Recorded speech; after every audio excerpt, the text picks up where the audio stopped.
এই মৌসুমের সবচেয়ে জনপ্রিয় এবং মজাদার ফল হচ্ছে লিচু। আর রসে ভরা টইটুম্বুর এই লিচু দিয়ে কোনো রেসিপি হবে না তা কি করে হয়। এজন্যই এবারের আয়োজনে থাকছে সুস্বাদু লিচুর পুডিং, যা তৈরি করা ভীষণই সহজ হাতের কাছে থাকা অল্প কিছু উপকরণ দিয়ে। সাথে থাকছে ভিতরে লিচুর নাটা তৈরি সহ পুডিং তৈরির পুরো প্রস্তুত প্রণালী। আজকের রেসিপির প্রধান উপকরণ হচ্ছে লিচু। এখানে 100 লিচু আছে, তবে ভয় পাওয়ার কিছুই নেই। আমাদের রেসিপিতে এতগুলো লিচুর কোনোই প্রয়োজন নেই। এই লিচুগুলো থেকে মোটে 30টা লিচু আমি ভালোভাবে খোসা ছাড়িয়ে ভিতরের দানা বা বীজটা আমি ফেলে দিয়ে আলাদা করে নিব। গুনে গুনে 30 পিস লিচু আমি এইভাবে প্রসেস করে নিয়েছি। এবার এখান থেকে মোটে 20টা লিচু আমি একটা ব্লেন্ডারের জারে আলাদা করে নিব। এটা পরিমাপ বোঝার ক্ষেত্রে। এবার আমি এই 10টা আলাদা করে রেখে দিব, এটার কাজ পরে দেখিয়ে দিচ্ছি। এই 20টা লিচুর সাথে অ্যাড করে দিব হাফ কাপের চেয়ে সামান্য পরিমাণ কম চিনি। আপনারা চাইলে চিনির পরিমাণটা আরও কিছুটা কমিয়ে অথবা বাড়িয়েও নিতে পারেন। এবার কোনো রকম পানি ছাড়াই সব কিছু ব্লেন্ড করে নিব। দেখুন, খুব ভালোভাবে ব্লেন্ড করা হয়ে গেলে একটা প্যানের উপর স্ট্রেনার রেখে লিচুর পিওর জুসগুলো ভালোভাবে ছেঁকে নিব। যেহেতু লিচুর জুসগুলো বেশ খানিকটা ঘন, এজন্য একটা স্প্যাচুলা দিয়ে এরকম নাড়া দিলেই দেখবেন খুব সহজেই লিচু থেকে লিচুর রসগুলো আলাদা হয়ে বেরিয়ে আসবে। অবশিষ্ট জুসটুকু দিয়ে খুব ভালোভাবে ছেঁকে নিব। আর যে অতিরিক্ত অংশগুলো আছে এগুলো ফেলে দিব না, পরবর্তীতে কাজে লাগানোর চেষ্টা করব। দেখুন, প্রায় আমি 1 কাপের মতো লিচুর রস পেয়েছি। এই রসের সাথে জমানোর জন্য অ্যাড করে দিব হাফ টেবিল চামচ পরিমাণ আগার আগার পাউডার। আপনারা যদি অতিরিক্ত শক্ত চান সেক্ষেত্রে 1 টেবিল চামচ পরিমাণ আগার আগার মেশাতে পারেন। আর এই ঠান্ডা থাকা অবস্থাতেই একটা স্প্যাচুলা দিয়ে নেড়েচেড়ে সবকিছু খুব ভালোভাবে মিশিয়ে নিব। ব্যাস, মিশানোর কাজ শেষ হয়ে গেলে প্যানটা চুলায় বসিয়ে মিডিয়াম আঁচে 1.5 থেকে 2 মিনিটের মতো জাল দিয়ে নিব। আবারও স্বচ্ছ একটা মিশ্রণ পাওয়ার জন্য আমি পুনরায় ছেঁকে নিলাম। আপনারা চাইলে এর সাথে কিছুটা হোয়াইট ফুড কালারও মিশাতে পারেন, তাহলে এটা একদম স্বচ্ছ সাদা কালার দেখাবে। যেহেতু ঘরে নিজেরা খাওয়ার জন্যই তৈরি করছি, এজন্য আমি আর অ্যাডিশনাল কোনো কালার ইউজ করব না।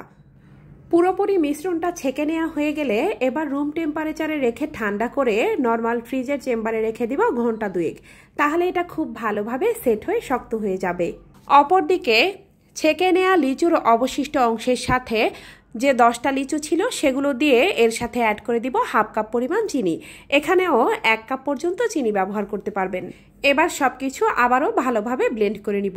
চাইলে এ পর্যায়ে কিছুটা পানি দিয়েও ব্লেন্ড করতে পারেন। এবার একটা মেজারমেন্ট জারে স্ট্রেনার রেখে পুনরায় রসগুলো আমি ছেঁকে আলাদা করে নিব। আর অবশিষ্ট অংশ যেটা বাঁচবে এবারে সেটা ফেলে দিব। এখানে আমি 300 গ্রাম পরিমাণ লিচুর রস পেয়েছি, এর সাথে দিয়ে দিব খানিকটা পানি, যা দিয়ে হাফ লিটার হয়েছে। এই হাফ লিটার প্যানে দেওয়ার পর এর সাথে অ্যাড করে দিব আরও হাফ লিটার পরিমাণ পানি, তাহলে মোট মিশ্রণের পরিমাণ হবে 1 লিটার। লিচুর রসগুলো যাতে পুডিংয়ে পরিণত হয় এজন্য দিয়ে দিব হাফ টেবিল চামচ পরিমাণ আগার আগার পাউডার। এই হাফ টেবিল চামচ পরিমাণ ভালোভাবে মিশিয়ে নিয়ে দিয়ে দিব আরও হাফ টেবিল চামচ পরিমাণ আগার আগার পাউডার। মোটে 1 টেবিল চামচ পরিমাণ আগার আগার পাউডার 1 লিটার পানির জন্য যথেষ্ট। এবার খুব ভালোভাবে ঠান্ডা অবস্থায় নেড়েচেড়ে মিশিয়ে নিব। নেড়েচেড়ে মিশিয়ে নেওয়া হয়ে গেলে এই পর্যায়ে অ্যাড করে দিব প্রায় 1/4 চা চামচ পরিমাণ সাইট্রিক অ্যাসিড। এটা যে কোনো ধরনের সুপার শপ বা মুদি দোকানে খোঁজ করলে খুব সহজেই পেয়ে যাবেন। এবার এটা এক সাইডে রেখে দিব। এদিকে লিচুর নাটাগুলো এতক্ষণে ঠিকঠাক ভাবে জমে গিয়েছে।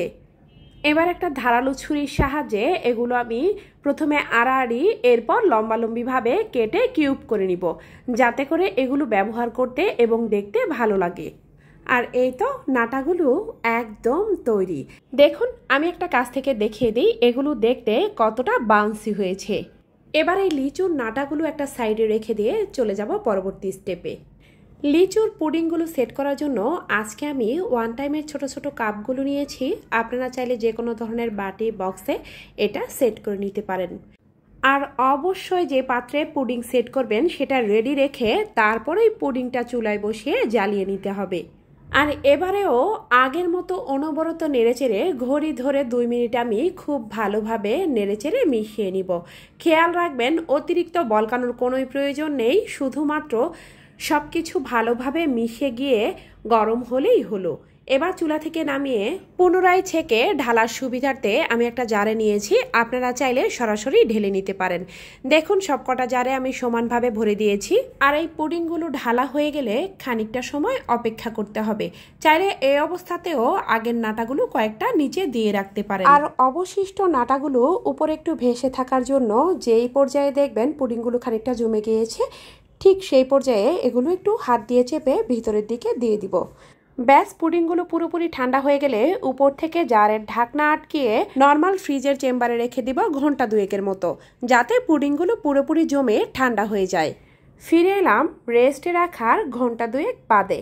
আর দেখুন এরই মাঝেই লিচুর পুডিংগুলো একদম পারফেক্টভাবে সেট হয়ে গিয়েছে। অবশ্যই এই লিচুর ভরা মৌসুমে একবার হলেও ট্রাই করবেন, আশা করি ভালো লাগবে।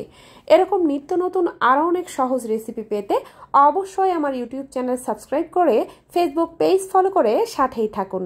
আমার করা ভিডিওগুলো আপনাদের কাছে ভালো লাগলে অবশ্যই ভিডিওতে একটা লাইক দিয়ে শেয়ার করে দিবেন।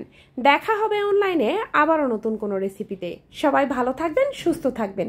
আল্লাহ হাফেজ।